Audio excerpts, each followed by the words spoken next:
One day in the middle of the Pacific Ocean, a mysterious and enigmatic new continent called Magmal appeared. A vast and enigmatic land, home to strange plants, creatures never seen before, and valuable minerals, has captured the attention of daring explorers. As expected, entire humanity could not resist the temptation to uncover the secrets of this uncharted territory. They sent entire armies and expedition teams to Magmal, dreaming of making a name for themselves in this wild land, where the wisest choose to seek the help of Inu, a young man with remarkable experience who knows every corner of this place like the back of his hand. Inu, who has made a living as a bounty hunter, constantly faces danger, risking his life on every mission. During the mysterious adventure, one of these groups of explorers was led by a young man with white hair who, eager to prove his worth and become the king of this new era, decided to face one of Magmal's most fearsome creatures. However, what followed was a total disaster. The creature wiped out his entire team. Some time later, a robot and another young man, dressed in a uniform, arrived at the scene and discovered that the team had been completely annihilated. Bodies lay on the ground, a grim warning of the dangers lurking on the continent. This young man in uniform is Inu, the protagonist of our story. He is essentially an angler, a type of hunter and explorer tasked with rescuing people and objects in Magmal. The story takes a time jump and brings us to a coastal city in Japan, where we see a blonde, sickly boy named Crix walking towards an alley. Meanwhile, in a nearby room, Inu is lying on a bed, seemingly uninterested in doing anything.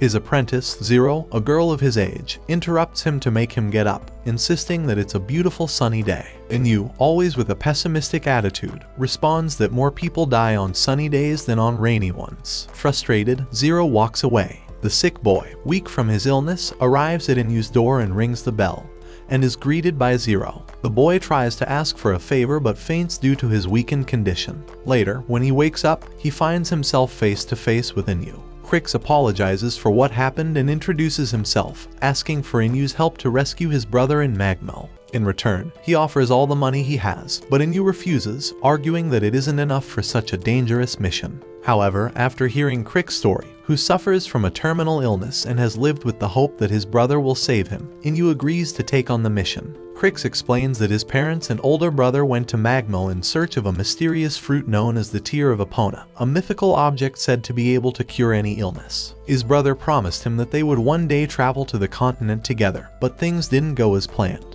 Some time later, the brother returned alone, wounded and traumatized by the death of their parents. The pain and guilt drove him to train relentlessly until he finally obtained a class A license, formed a team, and returned to Magmal in search of the Tear of Epona. Determined to rescue Crix's brother, Inu and Zero prepare for the perilous journey to Magmal. They board a helicopter and head to the continent, where Inu explains that Magmal is an extremely hostile place that rejects anything from the outside world. Upon arrival, they ride a trained creature designed to navigate the wild terrain. During the journey, Inu reveals to Crix that the greatest dangers in Magmal aren't just the creatures, but also the human malice that the continent brings out. Once on land, Zero uses a drone to monitor the area from a distance. As they progress, Crix shares more details about the Tear of Epona. It is said to be a fruit with the power to increase physical strength by up to 10 times, but Inu asks if he knows why it's called the Tear. He explains that the fruit grows atop a mountain of corpses, which gives it its dark name.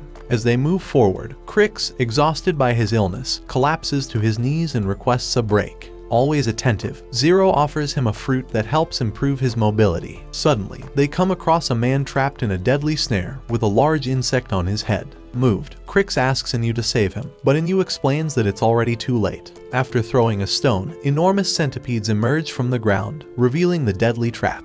With a black ray from his hand, Inu disintegrates the centipedes, causing the man's body to fall lifelessly to the ground. As they venture further inland, a sensor in Inu's pocket starts beeping, indicating that Crix's brother is still alive. However, they face another problem. Monstrous birds block the path. Inu leaves Crix in a safe spot and goes to face the creatures. With his ability, he unleashes a black ray that transforms into a sword, with which he eliminates the birds one by one. Meanwhile, Crix finally encounters his older brother, Cunurus. Cunurus, upon seeing his brother, scolds him for coming to such a dangerous place. He then leads him to the Tear of Epona. As Crix approaches, he is horrified to discover that the flower has grown on top of a mountain of corpses. But worse was yet to come. Cunurus, overcome by desperation, grabs a sharp bone from the ground and stabs his younger brother in the back. As Crix collapses, Cunurus explains that he had sacrificed many companions to get the flower to bloom and finally obtain the fruit. Inu arrives just in time to save Crix, while Zero provides first aid. Furious, Cunurus attacks Inu,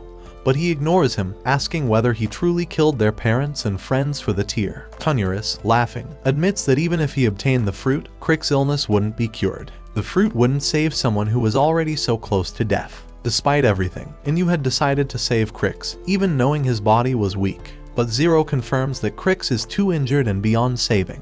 In his final moments, Crix asks Inu to save his brother, believing that an evil creature is controlling him. With his last breath, Crix dies, reuniting with his parents in death. Cunurus, driven mad by the loss, consumes the tear of Epona, increasing his strength and muscle mass. He attacks Inu, but Inu calmly faces him. Finally, Inu reveals that the true danger of Magmel isn't the creatures, but the suffering and evil that the continent brings out in humans. After a fierce battle, Inu defeats Cunurus and buries Crix. Upon returning home, he tells Zero that he's glad she's with him, to which she replies that she feels the same. In a clearing within the dense forest of Magmel, a solitary scientific base stands. Two scientists chat calmly inside, excitedly discussing the revolutionary potential of their latest experiment. If this succeeds, says one of them, modern medicine will be changed forever. As they talk about what they'll do with their lives once the research is finished, the calm of the base is abruptly shattered. A deafening alarm goes off, and both scientists rush to the security cameras. What they see leaves them frozen. A massive group of horned bears is charging towards the base at full speed, destroying everything in their path. Panic grips the scientists as they can do nothing but watch as these savage beasts descend upon them. The tension mounts, but the scene abruptly shifts as we see Inu, the protagonist, trapped in a memory from his childhood. Kneeling and exhausted, he sees a mysterious silhouette slowly approaching. "What you feel is not despair," it says, extending a hand to help him. Just before Inu can grasp it, the silhouette disappears, and suddenly, he's jolted back to reality, startled by the voice of Zero, his companion. She asks him, "Is this what you call despair?" Inu, still disoriented, comes out of his trance and gazes at the map on the wall, which shows a new and mysterious continent. A few hours later, a young blonde girl named Emilia appears in front of Inu's house, nervously glancing at directions written on a piece of paper. In a flashback, it's revealed that Emilia is the daughter of one of the scientists working at the base. Her father told her that if something went wrong, she should seek out Inu for help. Following that advice, she rings the doorbell. Zero, initially giving her a disapproving look, allows her in when she hears that Emilia needs help saving someone. Emilia explains her situation. She's lost all communication with the laboratory where her father works and desperately needs Inu's help. Inu listens carefully, but his response is cold and pragmatic. He asks if there will be any reward for doing the job, reminding her that saving someone means risking another life. Upon hearing his tone, Emilia becomes furious and accuses him of being cruel for refusing to help. However, her pleas eventually move Inu. Though not entirely convinced, he accepts the task and tells her that although he's not the Shuin she's looking for, he can take on the mission. Shortly after, they head towards the helicopter that will take them to the laboratory. On the way, they encounter Owens, who recognizes Emilia and asks who her companions are. Emilia responds that Inu is her younger brother, a lie she uses to cover for him, as he is clearly not a relative. Upon reaching the helicopter, Inu asks why she introduced him as her brother. Emilia simply explains that, to avoid any trouble, it was better to keep up the pretense. Once in the helicopter, they communicate with Zero, who, using her special abilities, scans the area around the laboratory to gather more information. Meanwhile, back at the Magmel base, a guard tries to fend off the bears by firing relentlessly, but his efforts are in vain. The bears are relentless, and one by one, the members of the team fall. In the helicopter, Inu and the soldiers review the data on the creatures they'll be facing. These are bears that feed on hot minerals, but if provoked, their skin hardens to the point of becoming nearly impenetrable. The leader of the soldiers informs them that there are at least 30 of these creatures surrounding the laboratory. The mission is extremely dangerous, but the soldiers, confident in their training, laugh, certain that they'll succeed. However, Inu steps in and reminds them how dangerous Magmel is. Every year, around 950,000 people disappear on the continent, and only a third of them manage to return alive. One of the soldiers, impressed by Inu's knowledge, jokes, saying they'll be part of the third that survives. When the rescue team reaches the laboratory, the battle begins. From the helicopter, they line up their weapons and fire at the bears, killing several of them. The bullets they use are made of a unique metal found only in Magmel, which allows them to penetrate the tough skin of the beasts. And Yu, however, is suspicious of something else. He doesn't understand why the bears would have attacked the lab in the first place. When he mentions this, the leader of the soldiers tells him it's probably due to the violent nature of the creatures. However, Yu remains unconvinced and continues to distrust the situation. Just then, Zero informs him that something bigger is approaching. On the security cameras, a gigantic creature can be seen emerging from the trees, a colossal lizard, drawn by the smell of blood. The reptile, called Skelgargan, begins to attack, hurling huge rocks with its tail towards the helicopter. The team commander, realizing they don't have the necessary weaponry to face the creature, decides to retreat. But Inu, with unexpected boldness, grabs Emilia by the waist and jumps from the helicopter to the ground. Now on solid ground, Inu tells Emilia that if she truly wants to save her father, she needs to repair a missile they've found. Meanwhile, Inu uses his abilities to manipulate energy and creates a protective barrier around them. While they work, Inu asks Emilia which of the two should die, pointing first at the lizard and then at the laboratory where her father is. Before anything else, Inu demands that the people in the laboratory release the hostages, as he suspects that's the reason the beasts appeared in the area. He then confronts the gigantic lizard, drawing its attention so that Emilia has time to finish preparing the missile. When it's finally ready, the missile is fired, but the lizard, showing unexpected intelligence, dodges the projectile. Unfazed, Inu apologizes to the beast before using his power to create a giant hand of energy that pushes the reptile directly into the missile's path, which strikes it full on. The lizard explodes in a shower of blood as Emilia's father, in the laboratory, releases one of the baby bears they had captured. Inu explains to Emilia that the bears only attacked the lab because they wanted to free their young. The commander of the rescue team reveals that the blood of these bears, once refined, becomes the hardest metal in the world, which is why the scientists had captured them. After a brief conversation, Inu tells Emilia that the only reason he's there is because she called him, not because he's the Shuan she was looking for. A few hours later, the news reports that the rescue team's helicopter had an accident, but there were no fatalities. Emilia, alongside her father, thanks Inu for saving them, and she promises that her father will never work on the new continent again. As the evening falls, Inu walks alone along the beach, talking with Zero's drone, saying that one day it will grow, to which the cheerful girl replies that the same will happen to him. A few days later, Inu and his apprentice, Zero, were watching television. As they settled in the living room, Inu tried to reach for a pudding on the table, but Zero quickly swiped it out of his hands with a small tap. The pudding belonged to her, and he couldn't take it that easily. They both turned their attention back to the screen, where an auction was taking place. The center of attention was an extremely rare creature from Magmel, the seven-colored dove, a bird capable of neutralizing any poison. As they watched with interest, they knew that this type of bird only existed in Area 45 of the new continent, a region teeming with poisonous creatures. The bidding started, reaching millions within seconds. Inu and Zero discussed how there were people with absurd amounts of money. Meanwhile, without Zero noticing, Inu managed to steal another pudding. The auction ended with the bird being sold for billions of esk. Zero, impressed, quietly remarked that with that amount of money, she could buy a pudding factory. Just then, the auction winners, Daesum and his team, entered the room. They were carrying the seven-colored dove in a cage, and after sitting down, they began to chat. Daesum explained how he had accumulated his fortune and how he had worked tirelessly to acquire the bird. But he wasn't just there for the auction, he needed Inu's help. There was something more to his purchase.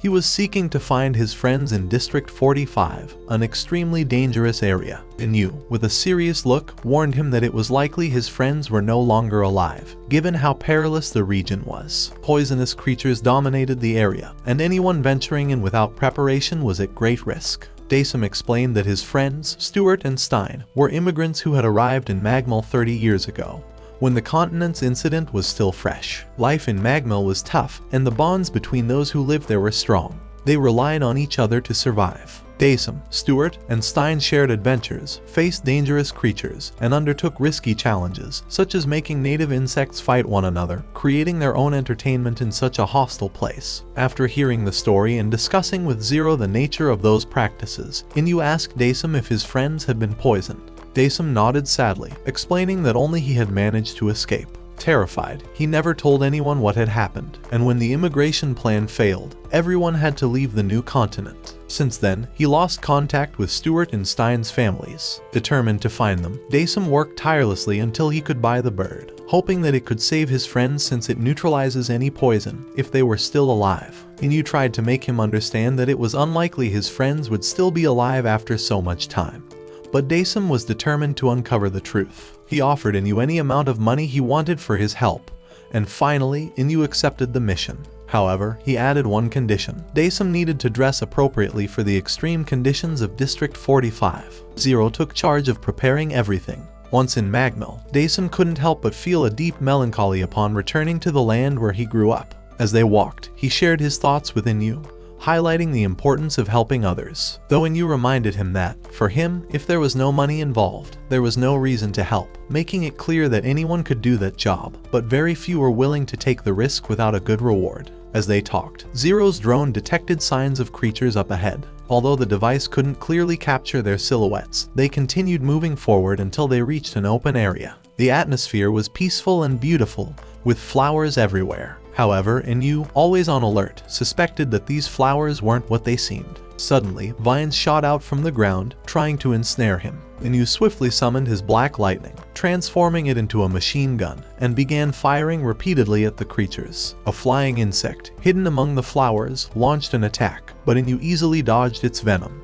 As the battle continued, Inyu used his abilities to create giant metal hands that grabbed the insect and flung it into the air. After eliminating the threat, he collected the poisonous flowers and fed them to the bird. He explained to Daesum that while these flowers were lethal to humans, they were the bird's favorite delicacy. They continued on their way until Daesum found a tree with a mark he had carved in his childhood. He remembered how he and his friends used that mark as a guide to find their way back home. With a mix of excitement and anxiety, he ran towards a clearing in the forest where there was a cave. Inyu, cautious, sent his drone to investigate before they entered. While they waited, Daesum recalled what had happened years ago. He and his friends, in an act of childhood innocence, placed a worm, a scorpion, and a bat in a jar, hoping to see which would survive. However, the result was tragic. The toxic fumes that emanated from the jar poisoned his friends, and in his desperation, Daesum fled without looking back. Filled with remorse, he smashed the jar, regretting having abandoned his friends on that fateful day. Suddenly, Inyu announced that his friends were still alive. From the darkness of the cave emerged a giant, hairy scorpion. Daesum recognized it immediately. It was Stuart.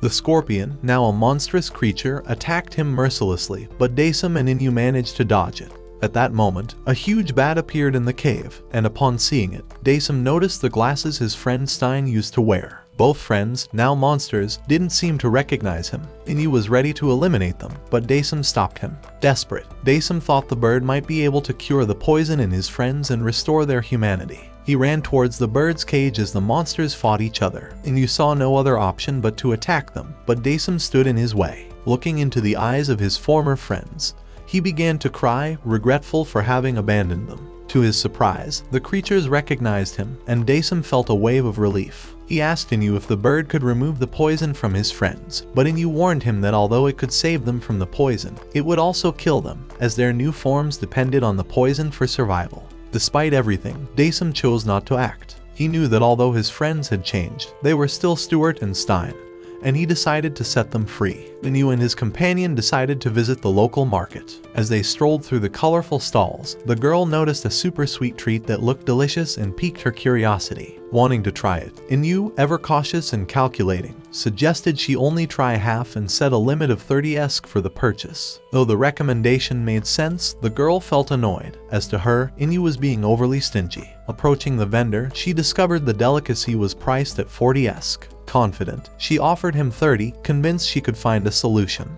The vendor, noticing the situation, explained that he couldn't give discounts to every customer who asked, as his business relied on maintaining the prices. However, the girl, with her naive logic, suggested that if the next customer paid more, the balance would be restored. Amused by her attitude, the vendor smiled and decided to make an exception, selling it to her for 30 esk. Inyu, intrigued and drawn by the product's appearance, decided to buy one as well. Upon asking for the price, he was surprised to learn it would cost him 50 esk. This unequal treatment enraged him, but he chose not to argue further and moved on. Shortly after, a commotion in the market caught their attention. The crowd gathered around a prominent figure, a pale-skinned woman with golden hair who went by the name Verena Stellaria. This woman had achieved the impossible, entering Magmel multiple times and surviving the dangers of the continent. That afternoon, Verena had an important message to share. She spoke about the wars ravaging the world and the pain of orphaned children, with a firm determination to return to Magmel and save as many children as she could. The crowd, excited, began to cheer her name. While everyone praised Verena, Inu observed her with a cold and distant look, which didn't go unnoticed by his companion. She asked him why he felt that way, but he merely mentioned that Verena wasn't the miracle worker everyone believed her to be, but someone much darker, known as Bloody Maria. Intrigued by Inu's words, the girl decided to investigate more about Verena upon returning to their base. Using her information-gathering skills, she discovered that Verena had risked her life in Magmel to bring back valuable treasures and help an orphanage struggling financially. The story of her sacrifices impressed the girl, and though her mentor's words lingered in her mind, she couldn't understand why he distrusted Verena. She decided to send her drone to spy on the orphanage, where she observed happy children playing, except for one little girl who sat alone, crying in front of some flowers. The image moved the girl, as it reminded her of her own past, filled with pain and anguish. As she continued watching, she saw Verena approach the child to comfort her. The little girl, tears in her eyes, explained that her friend Momo had gone missing. Verena, with what seemed like genuine kindness, promised to help her find Momo, which greatly cheered the child. Meanwhile, Inu was deep in thought, recalling a memory from his childhood. When he was a boy, he had witnessed Verena battling a creature in the dangerous world of Magmel. Alongside him, his master, a mysterious young man with white hair, had intervened, defeating the beast with his materialization abilities. Despite Verena's bravery, the master warned her that the place was too dangerous for a woman alone, advising her to leave. Inu remembered how he had watched her in silence before following his master, and how that night, he decided to seek her out again, worried for her safety. However, when he found her later, what he saw left him deeply disturbed. Back in the present, a group of people came to Inu's base seeking his help. Verena had returned to Magmel, but this time things appeared to have gone terribly wrong. Many of those who accompanied her had been injured or killed, and they feared something terrible had happened to her. Though they begged him to intervene, Inu refused, arguing that if Verena was the miraculous saint everyone believed her to be, she should be able to get herself out of that situation. His refusal enraged the crowd, but he remained firm in his decision. His apprentice, however, did not share his skepticism, and frustrated by Inu's inaction, decided to help Verena on her own. Using her drone, the young girl discovered that Verena and her companions had been attacked by a pack of wild creatures. Most were either dead or gravely injured. Upon arriving at Magmel, Inu surveyed the disaster and, seeing they were at a disadvantage, decided to use his powers to eliminate the beasts. However, one of them was far more powerful than the rest, a creature similar to the one his master had faced in the past. Memories of that encounter flooded his mind, and his master's teachings on good and evil caused him to hesitate. Despite his doubts, he fought with determination, eventually managing to defeat the creature, though not without effort. As fire consumed the surroundings, Inu realized that he still had not reached the level of his master. Eventually, Zero located Verena. He found her extracting organs from one of the creatures, drenched in blood, speaking about how these organs could be sold for large sums of money to help the orphanage children. Inu arrived shortly after and informed her of the deaths of her companions, but Verena showed no remorse. To her, those who accompanied her did so of their own free will, and her mission to save the children justified any sacrifice. As more creatures approached, Verena, far from being scared, grew excited at the thought of how much money she could earn. In the end, the creatures surrounded her and devoured her. Days later, the news of Verena's death in Magmel shocked everyone. However, her devotees refused to believe she had died, insisting instead that she had become a goddess. The little girl whom Verena had once consoled was deeply saddened, but felt slightly better when Zero gave her Momo's plush toy, her dear friend. Meanwhile, Inu and his companion wandered through the market, reflecting on the fine line between good and evil, one drawn by humans themselves. When they arrived at the same food stall as before, this time it was Inu who treated his apprentice, and together they enjoyed the outing, leaving behind the bitter memories of Magmel. The recently discovered continent of Magmel quickly became the center of many people's dreams. Men and women, eager for fame and fortune, embarked on perilous journeys to its unexplored lands. Inspired by tales of pirates, hunters, gourmets, and manga editors, a man named Dendon dreamed of becoming one of those brave souls who would uncover the continent's hidden secrets. However, Magmel's unforgiving nature had claimed many lives, and only a few returned to tell their tales. Still, the desire for adventure pushed Dendon to give it a try. Without much planning and driven by the excitement of the moment, Dendon set off for Magmel. However, he soon found himself in a desperate situation, stuck waist deep in a pit of dirt in the middle of nowhere. As he struggled to free himself, the ground began to tremble. Something massive was approaching. He slowly turned his head to see what it was, and his horror grew as he spotted a colossal carnivorous tortoise. The beast, hungry, stared at him with a dangerous glint in its eyes, drool dripping from its mouth, eager to devour him. Terrified, Dendon struggled desperately, but it was all in vain. As he realized the end was near, he reflected on how he had ended up in this situation. Before venturing into Magmel, as we already know, Dendon worked as the owner of a shop in a quiet town. Though his life seemed monotonous, everything changed the day Inu and his apprentice, Zero, entered his shop. Pretending to be father and daughter, the two managed to bewilder Dendon with their tricks and games. From that moment on, every time Inu appeared, Dendon felt he was on the verge of a heart attack. Their interactions were always a challenge, as Inu had a special talent for deceiving and manipulating others. One of the most memorable moments was when Inu attempted to buy an antique grenade. Dendon, not understanding why anyone would want such an object, gave him the price, 41 OSK. Inu offered only 1000 ESK, which Dendon interpreted as a bad joke. But Inu calmly explained that the grenade was in poor condition and, although it looked intact, would explode without even removing the safety pin. To prove his point, he used his powers, and indeed, the grenade exploded, leaving Dendon in shock. Over time, Inu continued to visit Dendon's shop, each time with more tricks. He paid with counterfeit bills, faked accidents in the shop, and used other schemes to get discounts. In an attempt to stay one step ahead, Dendon reinforced the shelves, checked the products, and even installed security cameras. He was determined not to be fooled again. But that day, when Inu and Zero entered the shop, Dendon was unprepared for what was to come. Instead of causing mischief, Inu simply paid by card and, surprisingly, didn't ask for a discount. This left Dendon completely baffled. However, as Inu and Zero left the shop, a wooden plank fell and Zero's drone used it to simulate an accident, thereby securing the desired discount. Once again, Dendon had been tricked. Fed up with Inu's constant pranks, Dendon made a radical decision. He would close his shop and travel to Magmel, where he could start over. If he was going to die, he'd rather do so in the mysterious lands of the new continent than endure another encounter with Inu. Filled with determination, Dendon hopped onto a motorbike and set off on his adventure. However, before he could get far, Inu and Zero also hopped on, asking him to take them home. After several incidents while driving, including a brake sabotaged by Inu and a plunge into water off a cliff, Dendon decided that his motorbike wasn't the right means to reach Magmel. So, using his 30 years of savings, he bought a boat and embarked on his sea voyage. Proud of his decision, his enthusiasm quickly crumbled when he discovered, once again, that Inu and Zero were aboard. Mocking him, it seemed they had literally set aside the day to torment the big fellow. During the journey, Inu once again displayed his powers, creating a grenade that destroyed Dendon's boat, causing his life savings to go up in flames in the explosion. After losing his boat, Dendon decided to try another method, gliding through the skies on a hang glider. Although he initially doubted that this method would work,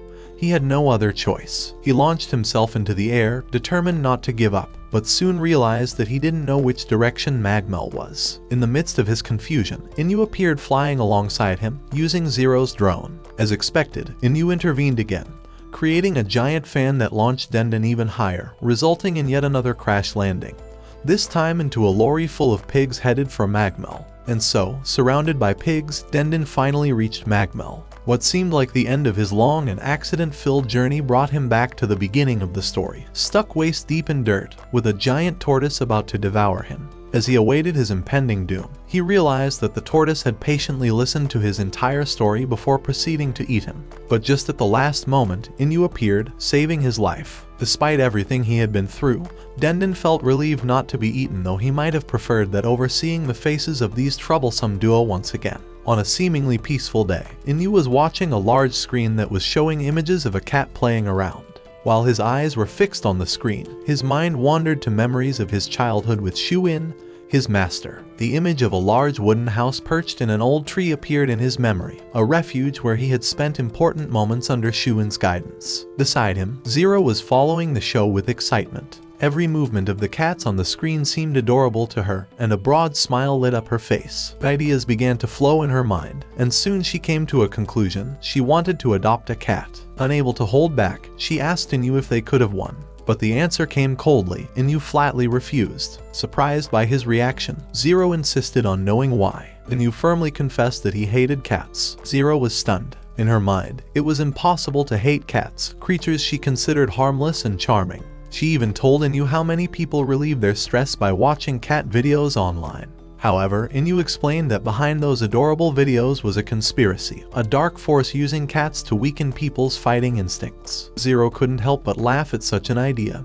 assuring him that lying wasn't good, pointing at the badges on Inyu's cap, which were shaped like cats. Inyu clarified that those badges weren't cats, but a symbol with deep meaning. As Zero curiously continued to observe the badges closely, Inyu began to remember his past. He told her about his time with Shuin in a conversation where he had asked why his master always seemed so distant. Shuin had told him about his family, revealing that they were no longer in this world because he hadn't been able to protect them. Despite being strong, the loss of his family had deeply affected him, and he advised Inyu to become a wise person, reminding him that strength wasn't always enough. Inyu was facing a monster under his master's watchful eye. With great determination, Inyu tried to defeat it, but Shuin intervened, killing the monster with a single blow. That night, Inyu confronted his master, upset because he hadn't been allowed to show how much he had improved. Although Inyu created a knife with his power to prove his skill, his master reminded him that he still wasn't ready. The next morning, Inyu walked alone through the jungle, still angry about how his master had treated him. Suddenly, he stopped when he saw the corpses of several adventurers lying on the ground, all monster hunters. He recognized the badges on their chests, symbols of their profession.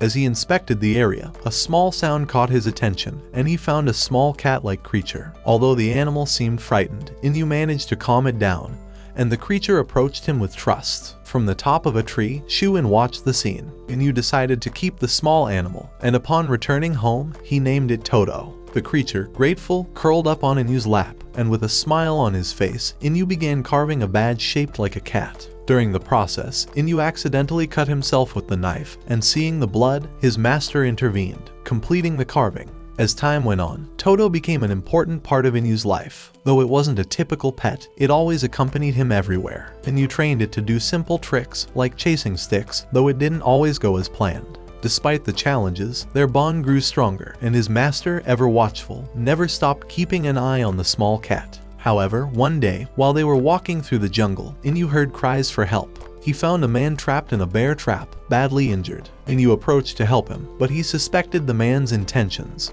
who seemed to be trafficking the wildlife of the Magmal continent. When he checked the man's bag, Inyu found a precious bird, highly valuable on the black market. He decided to set it free, which enraged the man, who pulled out a gun and threatened to shoot. At that moment, Toto began acting strangely, approaching the man's wound to lick the blood. Inyu watched in horror as his small pet began to transform into a gigantic monster. With one swipe, Toto killed the man, and the collar it had been wearing broke due to its sudden growth. After hearing this part of the story, Zero was speechless. Inyu continued recounting how, after the transformation, the monster attacked mercilessly. Although he tried to reason with the creature, Inyu realized there was no turning back. Shuin explained to him that when a Magmal creature drinks human blood, there's no way to return it to normal. Desperate over the situation, Inyu begged his master to let him take responsibility for killing the monster. With great courage, he wielded his sword and faced the beast that had once been his beloved pet. The battle was fierce, and although Inyu managed to dodge several attacks, the monster's strength was overwhelming. Finally, Inyu, remembering all the moments he had shared with Toto, summoned his courage and, with a swift move,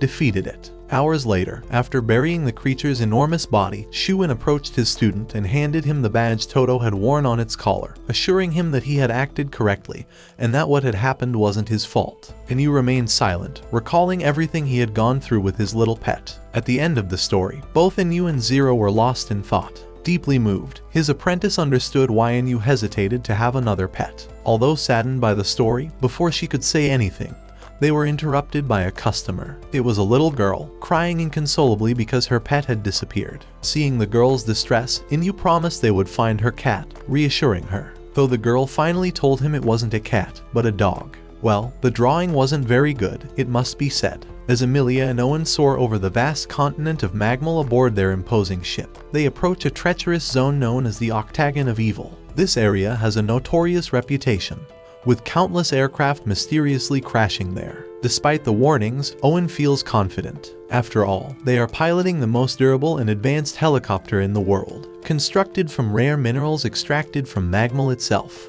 He believes they are untouchable, but Emilia isn't so sure. The ominous reports of the area weigh on her mind, and she suspects there's more to these accidents than meets the eye. Solving this mystery could mean a breakthrough for their company. As they venture deeper into the octagon of evil, giant, frog-like creatures emerge from the waters below, observing them closely. Without warning, the frogs launch massive boulders at the ship, using their tongues like catapults. The soldiers on board react quickly, deploying the ship's weapons to fend off the assault. But the barrage intensifies, and soon they are overwhelmed by the sheer volume of rocks hurtling towards them. The ship's engines begin to sputter, and before they can react, something collides violently with the helicopter. Through the ship's cameras, Emilia watches in horror as a massive humanoid figure stretches out a long arm, gripping the ship and dragging it towards the ground, intent on crashing it. The creature's croaks echo ominously as a small, unsettling humanoid figure with a sinister smile appears from the shadows. Back in the city, Dr. Chester hurries to the base of the Inus to request their help. During his visit, Zero, a peculiar girl with an inexplicable love for marshmallows, chatters excitedly about her sweet obsession. But the doctor's arrival changes the tone of the conversation as he informs Inu and Zero that his daughter has gone missing on the continent. Intrigued by the case, Inu agrees to help, provided the reward is substantial. After a brief negotiation, they settle on a triple payment due to the dire circumstances. Meanwhile, back at the crash site, Emilia decides to step out of the helicopter despite Owen's protests, fearing that danger still lurks. However, Emilia reasons that if the attacker truly intended harm, they'd already be dead. As she explores the wreckage, she stumbles upon a graveyard of downed ships and planes. Then, she catches sight of the humanoid figure, once more the same one from the cameras. The mysterious figure vanishes quickly, only to reappear behind her, teleporting with alarming speed. At the same time, Zero and Inu deploy their drone and inform Owen that a rescue team is en route. But as the fleet approaches the crash zone, they are immediately attacked by the same frog-like creatures that brought down Owen and Emilia's ship. Supporting them is the small humanoid figure, who uses its elongated arms to knock helicopters from the sky with devastating force. Stunned, Owen and Emilia can barely comprehend the chaos unfolding before them. During the journey, Inu asks Zero about the situation. She confirms that the small figure is Aaron, a native of the continent. Inu requests Dr. Chester to observe the cameras, and together they spot the diminutive humanoid figure causing the mayhem. As the frogs close in on the crashed ship, Owen, desperate, orders his soldiers to engage the enemy. Emilia tries to stop them, knowing that Aaron, the native, despises weapons. But her warnings go unheard, and the soldiers open fire. Aaron moves with incredible agility, dodging bullets and disarming the soldiers effortlessly with his powerful arms. The battle rages until the soldiers launch a missile, hitting Aaron squarely. But as the dust settles, Aaron emerges unscathed, continuing his assault and forcing the soldiers into retreat. Just then, Inu's helicopter arrives, drawing Aaron's attention. Knowing the danger, Inu asks Chester if they have any weapons on board. Chester confirms the helicopter is armed, given the hostile environment. Aaron hurls one of his arms toward the helicopter, but Inu and Chester manage to jump out just before it strikes, destroying the aircraft. Luckily, Zero's drone catches them mid-air, delivering them safely to Emilia's side. Emilia explains that Aaron is a native creature of Magmal, possessing intelligence equal to or surpassing that of humans. Finally, Dr. Chester is reunited with his daughter, and Aaron cautiously approaches. Grateful for Inu's help, Dr. Chester listens to Emilia, who insists that Aaron is not dangerous, he simply loathes weapons. Inu steps forward to confront the native, accepting the unspoken challenge in Aaron's gaze. What follows is an intense hand-to-hand combat. Aaron attacks with blinding speed, but Inu deftly evades his strikes. The fight is a masterful display of skill, with both exchanging blows in a tense standoff. In the end, Inu gains the upper hand, defeating Aaron. But instead of inflicting harm, Aaron is buried under an avalanche of marshmallows, much to everyone's surprise. The small creature, delighted by the sweet treat, begins munching on the marshmallows alongside his frog companions, eliciting a collective sigh of relief. Zero, amused by the turn of events, joins them in the impromptu feast. In the end, Inu promises Aaron that they will not encroach upon his territory again.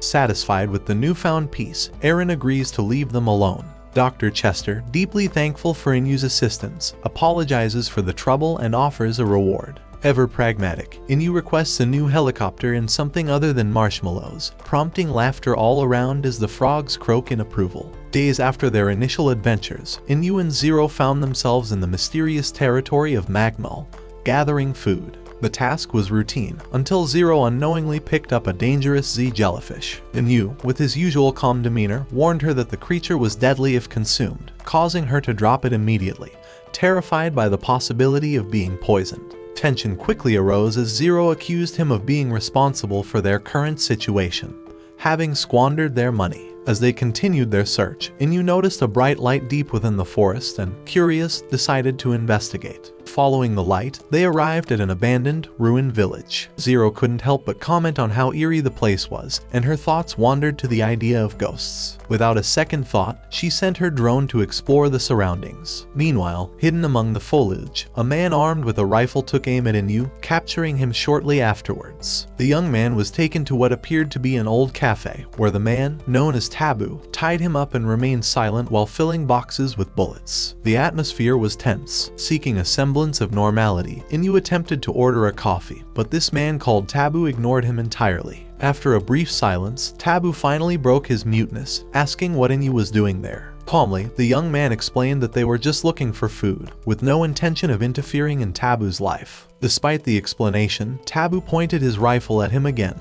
peering through the scope, but instead of firing, he decided to cut the ropes that bound him. Inu, as composed as ever, again suggested they have coffee. But when no response came, he got up and began to leave. Before leaving, Inu noticed a photo on the wall showing Taboo with a woman. The hunter, noticing that Inu was looking at the picture, brusquely ordered him to leave, prompting Zero to call him rude. As they walked away, Inu collected some strange fruit that looked like eyes and showed them to Zero's drone, who recoiled in horror at the sight. Inu, with his carefree attitude, reassured her that despite their appearance, the fruit was sweet and tasty. Back in the cafe, Taboo stared at the same photo that had caught Inu's attention, and his mind drifted to memories of simpler times, when life was easier. He recalled the days when he served coffee to customers while his daughter tended to the crops. Lost in this nostalgia, the present struck him hard. A monstrous creature had attacked Inu. Far from alarmed, the young man saw an opportunity, thinking about how ideal the monster's meat would be for a good meal. Determined to hunt the beast, Inu used his skills to launch an attack on it. However, the creature dodged and began fleeing at high speed. Both Inu and Zero chased it until they reached a clearing in the forest. Just when they thought they had it cornered, a much larger monster emerged from the ground, swallowing the smaller creature in one gulp before sinking back into the earth. Zero was stunned, while Inu explained that it was the first time he had seen such a creature, but he knew these monsters only surfaced when they were hungry. As they explored the area, they stumbled upon an old cemetery. The graves were covered in fresh flowers, suggesting someone had been there recently. Without warning, a gunshot near Inu's foot shattered the silence. Taboo appeared, reminding him that he had ordered them to leave, as he reloaded his rifle for another warning shot that whizzed past Inu's head. Without wanting any further confrontation, Inu complied and walked away into the trees, leaving Zero fuming at the man's behavior. In the cemetery, Taboo heard a distant roar and, without a second thought, ran towards the source of the sound. Upon reaching a clearing, he looked through the scope of his rifle and spotted the monster he had seen earlier, the same one that had taken everything from him in the past. The hunter painfully remembered the day he lost his daughter. In his memory, he relived the chaos and destruction the creature had caused in his village. Amid the confusion, a villager had tried to save a child, nearly losing his life in the process. However, it was Taboo who, with a well-aimed shot, stopped the beast, though not before a collapsing building trapped him beneath the rubble. In the present, Taboo recognized the monster, particularly by the absence of one of its eyes. Despite his resolve, his aim faltered due to exhaustion, alerting the creature. Inu, who was nearby, observed the scene and, despite Zero's suggestion to help Taboo, chose to remain on the sidelines. Taboo, meanwhile, was thrown against a rock by the monster, but the memory of his dead daughter gave him the strength to stand once more. With the monster closing in, Taboo used his last bullet, aiming directly for the creature's mouth. The shot was precise, piercing its skull and killing it instantly. Back at the cafe, Inu returned, hoping Taboo would make him a coffee. However, seeing that this was an impossible task, he simply returned the necklace that had belonged to Taboo's daughter, which he had lost during the fight. Surprised by Inu's kindness, Taboo finally offered him a cup of coffee, much to the delight of both Inu and Zero. Zero's day starts off unsettling. After a restless night, she wakes up disturbed by a vivid image from a nightmare where she witnesses a woman feeding her master, Inu, in his office. The situation leaves her bewildered and sparks a sense of jealousy that she can't ignore. Seeing her master happy with that unknown woman, Zero feels uncomfortable, insecure, and embarrassed, especially after noticing the oddity of the scene and how Inu had stained himself with pudding, which only heightened her anxiety. But in the end, she realizes it was all just a dream, a strange reflection of her inner emotions. Despite knowing it was only a nightmare, the discomfort lingers. Zero becomes obsessed with the idea that she needs to change. She wants to be seen as more mature, and the image of her master happy with someone else pushes her to make a radical decision. Determined to grow and stop being viewed as a child by others, especially by Inu, she decides to step out of her comfort zone and visit a clothing store. In the shop, an adult-style suit catches her eye. Though she likes it, the high price discourages her. Just at that moment, Emilia appears, surprising Zero, who tries to maintain her composure and explains that she's not with Inu today because it's her private day. Noticing Zero's interest in the suit, Emilia encourages her to try it on. At first, Zero declines, feeling uncomfortable with the attention she's receiving. But eventually, she reluctantly agrees. However, when she puts on the suit, she faces a new reality. Due to her small stature, the clothes are oversized and unflattering. Although the shop assistant tries to help by offering different outfits, none seem to match the image Zero is trying to project. Frustration starts to take hold, but just before giving up, she leaves the shop with a new resolve. She needs more than just clothes to appear grown up. As they stroll, Zero shares with Emilia her desire to seem more mature. The conversation is interrupted by Daisum, who invites them to eat pudding. This offer delights Zero, but her goal remains clear. She needs to make more changes to reach her ideal of adulthood. After the meal, they talk again about Zero's wishes, and Daisum suggests a change in hairstyle as a way to achieve that goal. They visit a stylist, where Zero tries various hairstyles, but none seem to convince her. After several attempts, they decide to dye her hair a dark color, similar to the woman in her nightmare. While the others agree the change makes her look more mature, Zero isn't satisfied. Her small height remains a significant obstacle, and although she's made progress, she still feels distant from the adult image she wants to project. Daisum, ever the proactive spirit, suggests a more radical solution, finding a way to increase Zero's height. They head to Dendon's shop, a vendor who, according to rumors, might have a medicine to solve the problem. However, when asked, Dendon explains he has nothing related to growth. Nevertheless, he mentions the existence of a tree in Magmal that bears growth fruits, which he read about in a book, though he's unsure if such a tree really exists. Intrigued by the idea, Emilia suggests an expedition to Magmal to find the tree, which surprises Dendon, who initially hesitates to join them. However, with a bit of gentle persuasion, he agrees to guide them. To reach Magmal, Daisum takes them to an enormous pool from which a helicopter emerges, astonishing everyone present. Now in Magmal, Dendon shows signs of concern about the dangers they might face. But Daisum, ever optimistic, calms them by organizing an elegant outdoor meal with the help of her butlers. As they eat, a lion-like creature with wings approaches them, which puts Dendon on edge. Zero, courageous, calmly approaches the animal and offers it a carrot, revealing it to be a harmless vegetarian creature. This act of bravery surprises everyone and marks the beginning of the real journey. The group continues their journey through landscapes filled with astonishing creatures until they finally reach the tree with the growth fruits. Zero tries to reach one of the fruits, but her small stature becomes an obstacle again. After several attempts, they manage to get one of the fruits, though the group's stability is compromised, and they end up falling on top of Dendon. To ensure the fruits aren't poisonous, they force Dendon to try one first. Although nothing seems to happen initially, when Dendon stands up, he realizes his legs have grown disproportionately long. Despite the fruit clearly increasing size, it's not what they were looking for. They decide to continue exploring in search of more fruits, reaching a swamp where Dendon, unwittingly, eats another fruit, causing his head to grow absurdly large. The chaos continues when they try another fruit, making his entire body grow, temporarily turning him into a giant. Poor Dendon has become the group's guinea pig. In the midst of this madness, a massive snail-like creature appears and begins to attack. The butlers try to fend it off, but their weapons are ineffective. Zero uses her drone to distract the monster, but it releases spores that form plant cages, trapping the group. The situation seems desperate until Inu appears, striking the snail and sending it flying through the air. However, the battle isn't over yet, and Inu orders the group to escape while he confronts the creature. As they struggle to break free from the cages, Dendon is once again forced to try another fruit,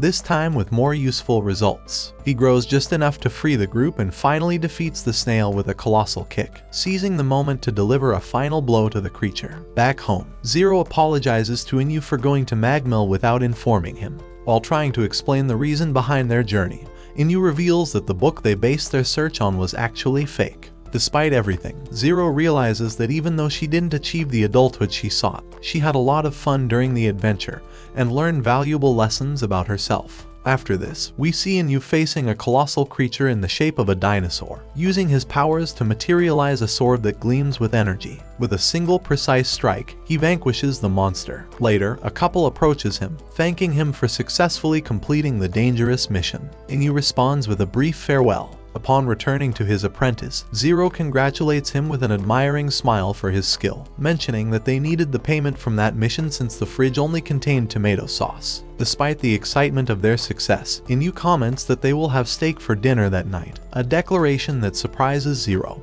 who warns him they shouldn't spend so much just because they've received a reward. After a brief debate, they decide on a simpler dinner, croquettes, cheap but tasty. While they relax after the mission, a strange laugh echoes in the air, interrupting the calm. Enyu, ever vigilant, sets off to investigate. Following the source of the laughter, they encounter a peculiar man playing with a two-headed snake, which coils playfully around him. This smiling, carefree individual introduces himself as Rupert, a scholar of Magmal's fauna, who explains that the snake is harmless. While he talks, a dragonfly belonging to Zero catches his attention, and Rupert, fascinated by exotic creatures, begins to share details about the evolution of animals in this wild territory. Enyu watches as Rupert moves with agility and confidence through the dangerous environment, showing them his favorite spot, a gigantic tree filled with nests. In one of those nests, 3 chicks await food. Excited, Rupert climbs up to feed them when a creature resembling a dinosaur, with a strange flower-shaped head, emerges from the undergrowth. Rupert, unaware of the danger, approaches the animal, but Zero stops him just as the monster releases a toxic gas. Enyu quickly creates an energy arrow to distract the creature and disperses the gas with a fan he conjures. Though shaken, Rupert is more concerned about the safety of the chicks than his own life. Elsewhere, 2 individuals known as DJZ and Baby Fat are busy recording videos for YouTube, where they play darts, using a poor animal tied to a tree as the target. After arguing about how exciting the video could be, DJZ throws a fatal dart, ending the creature's life. Meanwhile, Enyu explains to Rupert about the gas emitted by the floral dinosaur, which induces hallucinations related to one's deepest fears. Rupert, worried about the recent deaths of several animals in the area, recalls having found some of them crucified with their mouths filled with stones, a mystery he has yet to solve. Back with DJZ and Baby Fat, the YouTubers are dissatisfied with their video and decide to escalate their macabre game. Upon discovering the gigantic tree full of nests, DJZ suggests setting it on fire, thinking it will get them more views on their channel. With cruel indifference, they douse the nests in oil and set them alight, laughing as they film the disaster. Enyu and Rupert, seeing the column of smoke in the distance, run frantically towards the scene. When they arrive, the tree is completely engulfed in flames, and the chicks Rupert cared so much about have perished in the fire. Grief and rage overwhelm Rupert, who nostalgically recalls the moment he found the young birds and gave them a second chance at life by rebuilding their nest. While Zero inspects the area, he finds evidence that the fire was deliberately started. Following these clues, they discover the channel of the culprits, DJZ and Baby Fat. Rupert, consumed by fury, decides to take matters into his own hands. Confronting the YouTubers, he demands they apologize for what they've done, but they try to justify their actions, saying the animals of Magmal are nothing but monsters. DJZ even mocks Rupert, insinuating that he's a hypocrite for defending the animals when he surely eats meat himself. The tension escalates when DJZ, in an act of provocation, sets fire to a small oil-covered lizard nearby, expecting to watch it burn. However, Enyu intervenes and extinguishes the flames, demonstrating that such creatures are fire-resistant. Seizing the moment, he jokes that since they've cooked it, they might as well eat it, terrifying Baby Fat, who flees in panic. Rupert, still seething with rage, prepares to attack DJZ with a knife, determined to avenge the chicks. However, Enyu stops him just in time, reminding him not to become the kind of person he despises. As they argue, the ground begins to tremble, and a gigantic plant-like creature emerges from the forest, attracted by the poppy seeds Enyu had previously used to distract the dinosaur. Amidst the chaos, they tie DJZ to a rock, leaving him at the mercy of the monster, which releases a cloud of hallucinogenic gas. Trapped in his worst nightmares, DJZ screams as the creature surrounds him. From a distance, Rupert and Inu watch, and when Rupert asks what DJZ might be seeing, Inu simply responds that everyone has something they fear deeply. Back in the city, Zero reports that he has uploaded the YouTuber's video to their own channel, exposing their actions and making them the laughingstock of the internet. Now, out of shame, it's unlikely they will ever appear in public or commit such cruel acts again. Rupert, calmer now, admits that in his anger, he thought killing was justified, but thanks to Inu, he realized it's not right to play with the lives of others. He thanks Inu sincerely for his help before departing. Inu, meanwhile, boards the helicopter with Zero, and in a moment of relaxed humor, suggests they should finally have that steak they've been wanting. But Zero reminds him that it's better not to get carried away. So, they decide that crickets, after all, aren't a bad option. The night was dark and silent, but inside Zero's mind, everything was chaos. The nightmare that tormented her had transported her to a gloomy place, where she lay shackled by chains that cut into her movements. From the distance, footsteps echoed, drawing closer and closer, until the figure of a disturbing old man appeared from the shadows. His macabre face terrified her, and despite her pleas, there was no escape. The man pulled out a remote, pressed it, and an electric shock coursed through her body. The pain woke her up in her bed, sweaty and trembling, still haunted by the image of the old man. However, the real world didn't offer much comfort. A loud thud shattered the silence of her room, and still shaken, Zero went to investigate. Upon reaching Inu's room, she found him sprawled on the floor, fast asleep, having fallen out of bed. The sight reassured her momentarily, reminding her of how he had cared for her on so many occasions. She returned to her bed and tried to forget the nightmare, but the feeling of unease lingered. The next morning, the air carried an odd atmosphere, and Inu, who usually slept in later, had already risen before her. A detail that alarmed her immediately. Something was wrong, she thought. The unusual mark on the calendar and his hurried departure without even wanting breakfast only heightened her concern. After Inu's departure, Zero tried to shake off her unease and decided to meet up with her friends to vent. During the conversation, she tried to convince them that something strange was going on.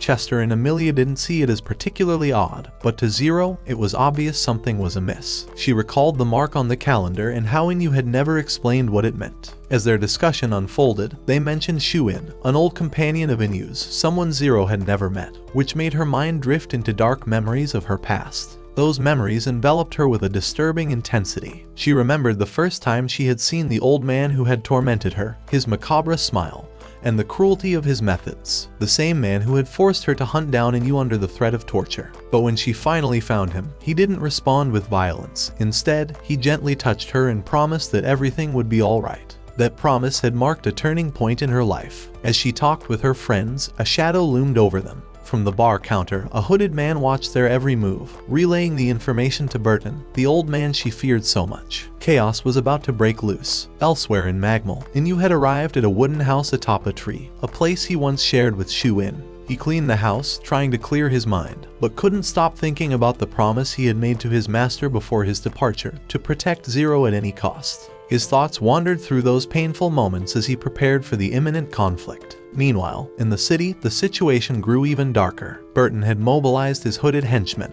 and when Zero returned home, she was greeted by a scene that filled her with terror. In the place where she had expected to find Inu, she found the old man sitting instead, waiting for her. Panic engulfed her as memories of her past tortures swirled in her mind. Despite her attempts to defend herself, one of Burton's henchmen attacked her before she could use her powers. Burton wasted no time in reminding Zero that he was her true master, showing her a new control device, the same one he used to subdue her when she was younger. The threat of returning to that life paralyzed her. On a large screen, Burton showed her images of her friends, each being cornered by his henchmen. Despair consumed her. When she asked Burton what he wanted, he simply responded that everything depended on her obedience. The situation grew even more tense when Burton detonated an explosive in the shop where one of Zero's friends, Dendon, was spending his usual day. The sound of the explosion shook Zero to her core. Now, Burton demanded once again that she acknowledge who her true master was, under the threat of eliminating the rest of her loved ones. Zero, devastated and in a state of shock, finally gave in.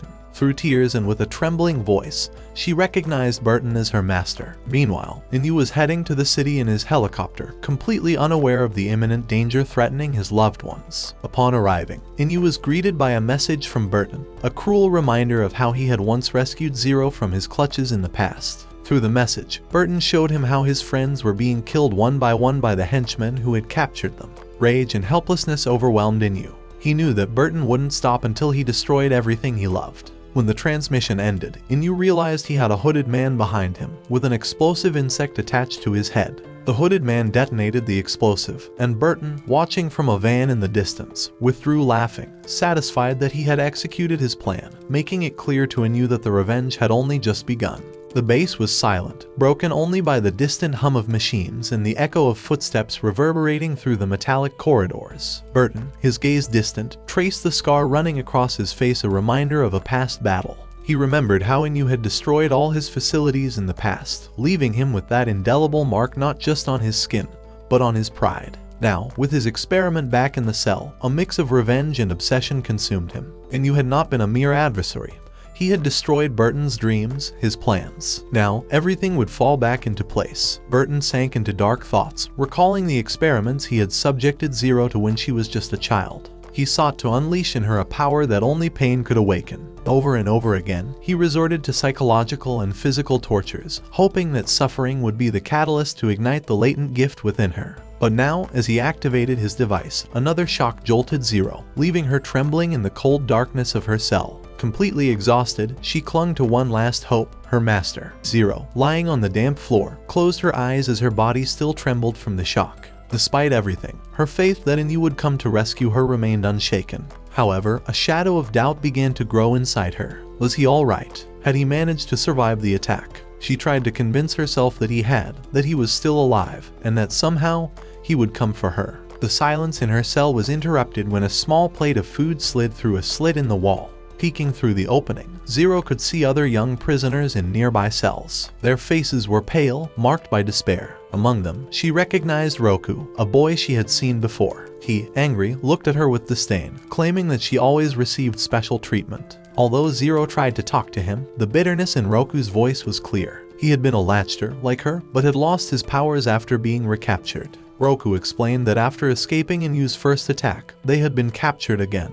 and as punishment, their abilities had been taken away. Now, there was no hope left for any of them. As Roku was led away by hooded figures, Burton, watching from his office, observed through the cameras. He saw that Inu had survived the attack. Though battered, Inu had managed to escape in a helicopter and was now heading towards the base to rescue Zero. Burton smiled to himself, convinced that the events to come would be entertaining. Roku was brought before Burton, who observed him from behind a thick glass panel. The old man thanked Roku for the gift he had once given him, referring to his lost powers. But now that he was of no more use, there was only one purpose left for him. From the ceiling, devices released insects that latched onto Roku's head, gripping it as if they were stingers. Roku's screams of pain echoed through the corridors, reaching Zero's cell, where she shuddered upon hearing them. She knew something terrible was happening. Late into the night, Inu arrived at Burton's maritime base. The cameras alerted Burton to his presence, and the old man prepared for the final confrontation. Meanwhile, Zero wept inconsolably in her cell, recalling all the moments she had shared with her master, the missions, the tasks, and the lessons. All those memories, so warm and comforting, now felt distant, almost unreal. She feared she would never see Inu again, and despair began to overwhelm her. Stealthily, Inu infiltrated the base. The massive pipes surrounding him started to come loose, but he skillfully avoided them, pressing on towards a chamber where several hooded figures awaited him. Suddenly, a screen descended from the ceiling, projecting a live video of Burton. With a mocking smile, the old man began speaking, explaining how he had needed time to recover from their last encounter and how he had now become much more powerful. Inu, however, remained unfazed and only asked about Zero. Burton, with disdain, replied that Zero was in the next room, but that Inu didn't need to know such a thing. Seeing that Inu continued to press, Burton, irritated, ordered his subordinates to finish him off. One by one, the hooded figures lunged at Inu, but thanks to his skills, he easily evaded them. Frustrated, Burton made one of his minions explode, but Inu managed to take cover behind a column, avoiding the blasts. Realizing this, Burton commanded his men to surround Inu and immediately detonated 3 more of his henchmen. To his surprise, however, Inu remained unharmed, having used one of his power-generated hands to block the damage. Though he had escaped the worst of it, Inu found himself trapped under a fallen pillar, weakened. Roku, the last living henchman, approached. Inu quickly cut the explosive collar from his neck, believing this would save him. But from a distance, Burton cruelly explained that the collar was no longer the only device preventing an explosion. An insect attached to Roku's head detonated, and the blast sent Inu crashing into a nearby pillar. Burton entered the room, finding Inu gravely wounded. Despite his condition, Inu continued asking the same question, "Where is Zero?" With great effort, he stood and created a sword with his power, advancing towards Burton. However, the old man revealed a new surprise. He pierced Inu's leg with an energy sword, demonstrating that he, too, now possessed the powers of a latcher. With a wicked grin, Burton proclaimed that he was now stronger than ever, ready to end Inu's life and seal his revenge. But Inu, with determination in his eyes, was not ready to surrender so easily. Following recent events, the tension at the base reached critical levels. Burton, who had been observing everything through the security cameras, decided it was time to showcase the true extent of his power. In a meticulous process, he transferred Roku's abilities to himself, ensuring to eliminate the young man before he could become a hindrance. To maximize his power, Burton also sacrificed 58 other latchers. This brutal act not only demonstrated his cruelty but also his ambition to consolidate his control over the latchers and their powers. With a satisfied expression, Burton prepared to face Inu. He knew that even after gathering the power of 58 latchers, it still wasn't enough to overpower Inu's formidable strength. Burton had chosen Inu as the perfect test subject for his new abilities. The battle, destined to be epic, was a mutual challenge, a confrontation that would become the ultimate test of who was the strongest. During a brief but intense exchange, Burton suggested that Inu use a grenade he had created in his hand. However, Burton intervened, reminding Inu that he had a remote control linked to an explosive that could detonate Zero's collar. Seizing the moment, Burton activated the device, causing an explosion that shook Zero's cell and left her trembling in fear. This tactic not only destabilized Zero but also made it clear just how desperate their situation had become. Burton's relentless assault continued as he struck at Inu, evaluating the effectiveness of his sword. For his amusement and to prolong the fight, he transformed his sword into a spiked bat. He advanced toward Inu, intending to hit him repeatedly. Although his first strike missed, Burton adjusted his aim and struck with devastating force. The battle turned brutal as Inu was thrown across the floor, desperately trying to defend himself with every available resource. While enduring Burton's onslaught, Inu noticed the door through which the old man had entered. Seizing a moment of distraction in Burton's offense, Inu crafted a grenade and hurled it towards Zero's cell. The resulting explosion created an opening, allowing Zero to see her master and feel a glimmer of hope. This renewed sign of life enraged Burton, who doubled down on his efforts to defeat Inu, threatening to detonate Zero's device unless Inu surrendered. Inu, however, remained resolute, determined to avenge his fallen friends and save Zero. He refused to let Burton win. As Burton focused on his attack, Inu took the opportunity to challenge his enemy. The battle raged on with intense ferocity until Burton, impatient to end the fight, reverted his bat back into a sword. During the fight, Inu urged Zero to remember the time when she had been saved. Through a series of flashbacks, Zero recalled how Inu had rescued her and treated her with kindness, something Burton had never done. Inu had taken on the role of her mentor, and the memory of those lessons reignited her determination to fight. Seeing Inu's refusal to give up, Burton demanded that he kneel before him if he wished to save Zero. This triggered memories in Zero of when she had once knelt, begging for mercy, deepening her despair. Yet, in a moment of extreme anguish, Zero managed to activate her powers, breaking the chains and collar that had imprisoned her. With a furious attack, she released the drone that had long been her confidant, disrupting Burton's offensive. Inu, seizing the opportunity, conjured a giant hand that struck Burton with overwhelming force, knocking him unconscious. Finally reunited, Inu and Zero shared a moment of relief. Zero apologized for the trouble she had caused, but Inu reminded her of his promise to always protect her. Together, they decided it was time to leave, both exhausted and hungry. However, Burton, still alive, wasn't finished yet. From a hidden vantage point, he emerged in a new form. After consuming a fruit that dramatically boosted his power, his body began to transform into an amorphous creature, a being representing an even greater threat. In the shape of a monstrous titan, Burton launched a renewed, ferocious attack, and the battle resumed with a brutal exchange of blows. Despite Burton's monstrous strength, Inu managed to sever the creature's head.